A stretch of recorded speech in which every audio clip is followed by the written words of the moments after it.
naman, makisaya naman tayo sa kaganapan ngayon sa Iloilo kung saan ipinagdiriwang po ang 2026 Dinagyang Festival. Nagbabalik si Floyd Brands.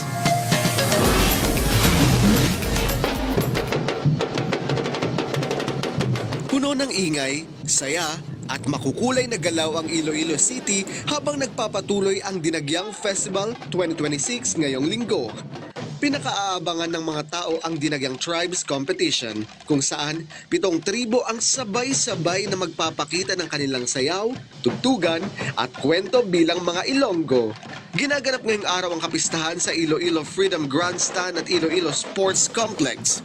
May malalakas na tambol, sabayang galaw at makukulay na kasuotan. Ipinapakita ng bawat tribo ang kwento ng kanilang lugar at ang debosyon sa Santo Niño. May sayaw tungkol sa pananampalataya, pagkakaisa, kapayapaan at lakas ng loob ng mga Ilonggo.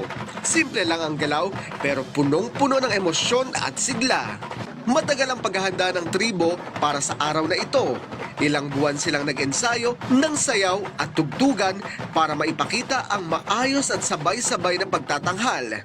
Hindi lang ganda ang tinitignan, kundi kung gaano kaayos ang galaw, lakas ng tunog at linaw ng kwento.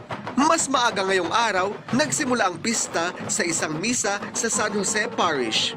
Pagkatapos nito, tuloy-tuloy na ang Tribes Competition sa 2 lugar. Magtatapos ang pista sa awarding ceremony ngayong gabi.